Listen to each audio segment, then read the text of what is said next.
오늘 말씀의 제목은 미루는 자에겐 기회마저 없다라고 하는 제안에서 오늘 같이 은혜를 나누고자 합니다. 미국의 전설적인 복음 전도자 D.L. 무디가 시카고 대부흥 집회 중에 구름대같이 많이 모여든 그 청중들에게 예수 복음을 아주 심도 깊게 전했습니다.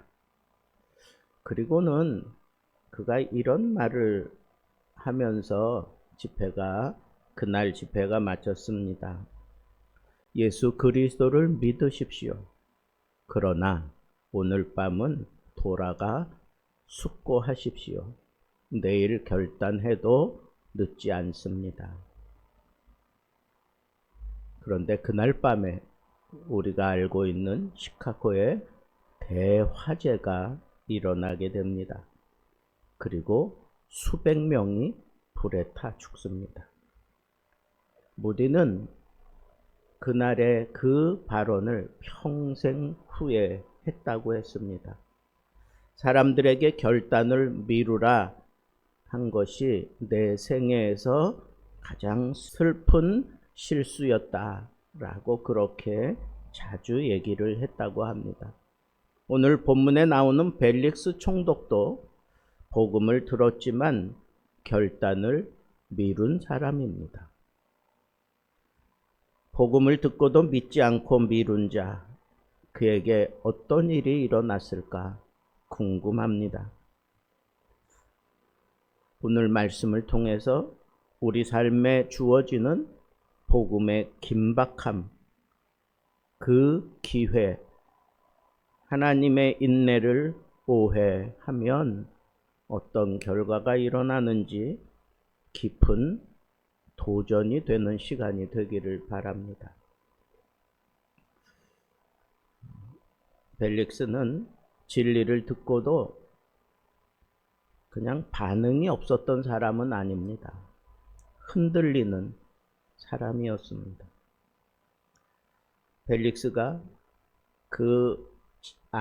자기 아내 드루실라와 함께 바울에게 와서 바울에게 그 말씀을 들었다고 했습니다. 그런데 그 아내는 유대 여자입니다. 그래서 제가 이 드루실라에 대해서 좀 찾아봤습니다. 헤롯 대왕, 예수님 태어났을 때 존재했던 그 헤롯 대왕의 아들이 헤롯 아그리파 1세죠. 그 아그리파 1세의 막내딸로 태어난 사람이 바로 이 드루실라입니다. 자기 오빠가 헤롯 아그리파 2세가 있고 자기 언니 베로니카가 있습니다. 그런데 중요한 것은 이 드루실라가 아주 출중한 외모를 가지고 있다고 알려져 있습니다. 그 당시에는 이 정치적인 그런 결혼을 통해서 각국의 안정을 꾀하던 그런 시기였기 때문에 이 드루실라도 소아시아의 조그마한 그런 나라 코마케네라고 하는 그곳의 태자인 에피파네스와 약혼을 하게 됩니다. 그런데 그가 유대교 개종을 거부하게 되니까 파혼이 되었습니다. 그리고 시리아의 작은 왕국 에메사라고 하는 그런 왕국의 아지스 왕과 결혼을 하게 됩니다. 그런데 그 생활도 길게 가지 못했습니다. 로마 총독이 벨릭스의 유혹을 받아서 자기 남편과 과감하게 이혼해 버리고 벨릭스의 세 번째 아내가 되었습니다. 한간에는 이 과정에서 마술사 시몬의 역할이 있었다라고 그렇게 얘기하기도 합니다. 어쨌거나 벨릭스의 결혼은 당시의 율법을 어긴 그런 부정한 관계가 특별합니다. 그러다가 이 벨릭스가 유대 총독으로 있을 때 사도 바울이 체포되어 사도 바울의 그 변명을 듣고 난 이후에 자주 벨릭스가 사도 바울과 이야기를 나누는 중에 자기 아내가 유대 여자니까 그 유대 여자인 이 드루실라도 함께 그 자리에 참여하게 되었던 겁니다. 여러분, 지난 시간에 기억해 보시면 사도 바울이 이 벨릭스에 대해서 당신도 잘 아시는 고로 뭐 이런 표현을 했습니다. 유대 교회에 대한 이 상황에 대해서 그 핵심 진리에 대해서 얘기하면서 당신도 잘 아시는 거로 그렇게 사도 바울이 벨릭스에 대해서 얘기한 것을 보면 이 두루실라와의 관계를 사도 바울이 다 알고 있었던 것입니다. 그래서 바울이 찾아오는 그 두루실라와 벨릭스에게 여러 번 자주 찾아왔어요. 어떤 때는 그냥 궁금해서 찾아오기도 하고 어떤 때는 이 사도 바울에게서 돈을 뜯을 생각으로 그렇게 찾아왔다고 성경이 기록하고 있습니다. 그때마다 바울이 강론했던 내용이 의에 대해서, 절제에 대해서, 그리고 장차올 심판에 대해서 주로 얘기를 했다고 했습니다. 그러니까 이 벨릭스와 드루실라의 관계를 다 알고 있었으니까 이런 메시지를 전했구나 하는 그런 생각이 들었던 것입니다. 그러다가 이 드루실라와 그 벨릭스 관계에서 태어난 아들이 있는데 그 유명한 그 화산 폭발이 일어나게 됩니다. 79년도에 화산 폭발이 베수비오 화산이 폭발을 하게 될 때 그때 그 드루실라와 그 아들은 혹은 이 벨릭스까지 그 자리에서 사망을 했다라고 하는 그런 전승이 있습니다. 그렇다고 하면 드루실라도 그렇고 벨릭스도 그렇고 기회가 사라졌다고 하는 겁니다. 복음을 제대로 받아들이고 영접할 기회가 사라지는 그런 결과가 일어났다라고 하는 사실을 알 수가 있습니다.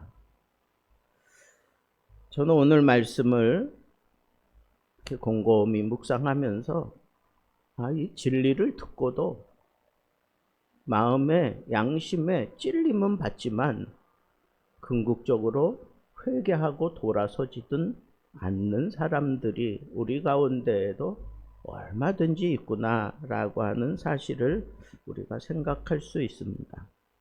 분명히 의와 절제와 심판에 대해서 얘기를 들을 때 이 벨릭스가 찔렸다 그랬어요. 마음에 양심에 찔렸어요. 그러니까 두려워했다라고 성경이 얘기하는 거예요. 양심이 반응할 정도로 말씀에 그렇게 꽂혔던 겁니다. 말씀을 잘 청종했던 겁니다. 그리고 그것이 어떤 뜻인지 분명히 알고는 있었어요. 머리로는 이해가 되어지고 거기에 동의는 했지만 마음으로는 결단을 하지 않은 거예요. 양심이 찔리는 그런 상황까지 갔는데도 불구하고 벨릭스는 끝내 복음을 받아들이지 않았습니다. 그는 자기 아내 드루실라를 통해서 이 복음을 접할 수 있는 그런 자연스러운 그런 환경이 조성이 되었던 겁니다. 그럼에도 불구하고 남들보다 더 잘 알 수 있는 그런 상황이었기 때문에 말씀이 귀에는 들렸지만 마음을 흔들어 놓기는 했지만 양심의 찔림을 받기는 했지만 그는 회개하지 않았다는 겁니다. 그리고는 하는 소리가 지금은 가라. 나중에 틈이 있으면 부르겠다. 벨릭스가 한결같이 보여주는 행동이 이겁니다. 지금은 가라. 나중에 틈이 생기면 너를 부르겠다. 여러분, 틈이 생기면이라는 것은 실제로 영적인 거절의 표현이었던 겁니다. 기회는 왔지만 그는 미뤘어요. 많은 사람들이 이 벨릭스처럼 이런 태도를 취합니다. 말씀이 마음에 와 닿기는 했지만 행동으로 돌아서기 위해서 철저하게 통회하고 자복해야 되는데 그것은 하지 않습니다. 그리고는 이렇게 얘기합니다. 지성인처럼 언젠가는 믿겠다. 좀 더 편안할 때 나중에 그렇게 얘기를 합니다. 한국의 대기업 임원으로 일하던 김모 집사님은 매주 교회를 다니면서 마음에 큰 도전을 받기는 했습니다.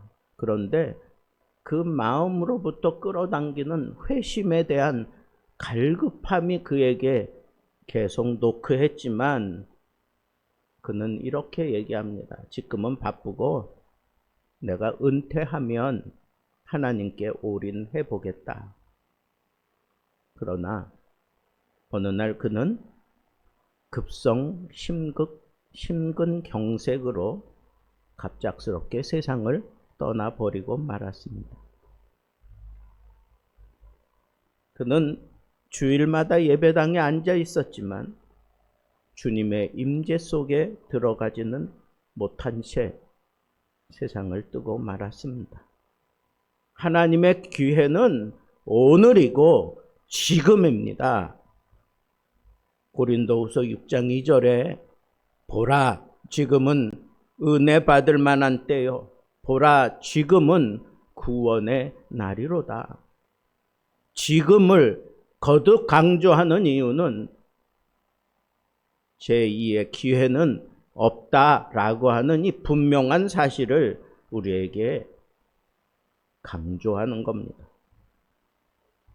벨릭스가 왜 이렇게 안타까운 결정을 내릴 수밖에 없었는가?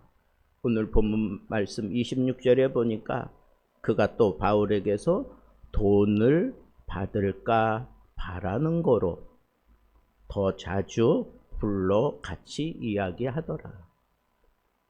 복음은 받아들이지 않으면서 더 자주 불러서 이야기를 했다. 그런데 그 속에 목적이 있었어요. 돈을 받을까 바라는 거로. 벨릭스는 처음에는 그렇지 않았지만 이 기회를 돈과 결탁시키더니 복음보다 돈에 더 마음이 끌리는 사람이 되고 말았습니다. 그는 바울이 뇌물을 줄 수도 있다고 생각해서 바울을 불러낸 이유가 이야기를 나누기 위함보다는 기회를 얻기 위해서입니다. 자기 인생에 거금을 챙길 수 있는 그런 기회 말입니다. 그는 복음을 거래로 생각했던 겁니다. 여러분, 복음은 거래의 대상이 아니에요. 복음은 믿음의 응답으로 말미암아 우리가 누려야 될 생명의 역사입니다. 하지만 벨릭스는 하나님의 사람을 정치적 수단으로만 바라보면서 더욱 그 탐욕을 키워갔던 사람입니다. 여러분 분명하지 않습니까? 굉장한 충격을 받았습니다. 주변에 유대인 아내까지 있었기 때문에 쉽게 마음이 열릴 수도 있고 받아들일 수 있는 분위기가 조성이 되었습니다. 그럼에도 불구하고 그가 결단을 내리지 못한, 그가 통회하고 자복하지 못한 그 이유가 뭡니까? 거기에 돈이 끼어 들어가서 그런 거예요. 돈이 거기 끼어 들어가면 사람은 다 그쪽으로 마음이 쏠리게 되어 있습니다. 오늘날 많은 사람들이 하나님을 믿으면 뭐가 좋은데? 라고 그렇게 단서를 답니다. 조건부 신앙에 대해서 자꾸 부추깁니다. 예수 믿으면 병도 낫고 사업도 잘 되고 건강하고, 복음을 이 계산으로 접근하는 순간 영혼은 무뎌지고 은혜는 떠나게 되어 있는 것입니다. 하나님은 뇌물로 감동받는 분이 절대로 아닙니다. 진심으로 전심으로 찾아오는 자를 만나 주시는 분입니다. 미루는 자에게 기회마저 사라지고 마는 겁니다. 이 태가 지난 후 2년 동안이나 바울과 얘기를 한 것처럼 그렇게 성경이 얘기합니다.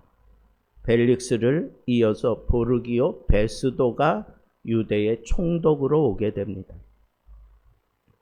그런데 벨릭스가 떠나가면서 유대인들의 마음을 얻고자 하여 바울을 계속해서 구류해 둡니다. 얼마나 악합니까? 자기 손에서 얼마든지 그 다음 행보를 펼쳐갈 수 있는데 계속해서 이 바울을 이태 동안이나 붙잡아둔 이유는 겉으로는 바울에게서 하나님의 도를 듣고자 하는 그런 형식을 취했지만 속으로는 돈 나올 그런 구멍을 찾았던 거고, 그리고 자기가 정치적으로 상당히 유능한 사람이다 라고 하는 그런 신망을 유대인들에게 주기 위해서 유대인들의 그 마음을 그렇게 적절하게 그렇게 호도하고 있었던 것입니다. 여러분, 이태 동안이나 그가 바울과 얘기하면서 마음의 충격도 받고 그러면서도 자꾸 그게 결정적인 순간까지 치밀어 가지 못했던 이유가 돈이었고, 또 하나는 자기의 정치적인 야욕 때문이었습니다. 정치가 끼어들고 돈이 끼어들면 복음이 이렇게 망가질 수 있다고 하는 이 사실은 이건 동서고금의 진리인 것 같습니다. 복음을 거절도 확신도 없이 미적지근하게 그냥 2해를 보내었던 것입니다. 그리고는 이 벨릭스는 기회조차 없어졌습니다. 회개하지 않은 채 총독직을 그만두고 로마에 가서 재판을 받습니다. 바울과 마지막 만남은 그가 가진 유일한 구원의 기회였던 것입니다. 역사학자 요세푸스에 의하면 벨릭스는 이 총독직을 그만두고 로마에서 재판을 받게 되어서 참 난감한 상황에 이르렀지만 후에 정치적인 연줄로 그가 풀려나게 됩니다. 근데 문제는 이후에 그는 다시 역사에 등장하지 않는 사라지는 인물이 되고 말았습니다. 한 시대의 권력자였지만 하나님 앞에서는 안타까운 한 영혼이었을 뿐입니다. 벨릭스는 복음을 들었고 감동도 받았고 기회도 주어졌지만 결단하지 않았습니다. 그는 언젠가라고 말했습니다. 그러나 그 언젠가는 오지 않았습니다. 이태 동안이나 그런 지지부진한 그런 생활을 했습니다. 오늘 우리도 같은 도전 앞에 서 있습니다. 오늘 예배가 지나고 나면 해보겠다. 이번 주 정리하고 다음 주부터 해보겠다. 언젠가 진짜 내가 헌신하겠다. 그러나 그렇게 미루는 순간 마음은 굳어지고 기회는 사라지고 마는 겁니다. 지금 회개할 죄가 있습니까? 내일이 아니라 지금 회개해야 합니다. 하나님께 드려야 할 순종이 있습니까? 다음이 아니라 지금 행동으로 옮겨야 합니다. 복음을 전해야 할 사람이 있습니까? 망설이지 말고 오늘이라는 이 시간에 가서 전해야 하는 것입니다. 사랑하는 성도 여러분, 기회를 미루지 않고 오늘을 결단하는 자에게 하나님께서 함께 하시고 하나님은 그 사람을 통해서 복음을 확장해 가실 것입니다. 이 도전 앞에 선 저와 여러분이 더 이상 뒤로 미루지 않고 지금이라는 이 시간, 오늘이라는 이 시간에 이 복음을 붙들고 하나님 앞에 죽도록 충성하며 헌신하게 됨으로 인하여 복음의 영광을 기억하고 내 삶 속에서 누릴 수 있는 복된 하나님의 사람들 되기를 우리 주님의 이름으로 축복합니다.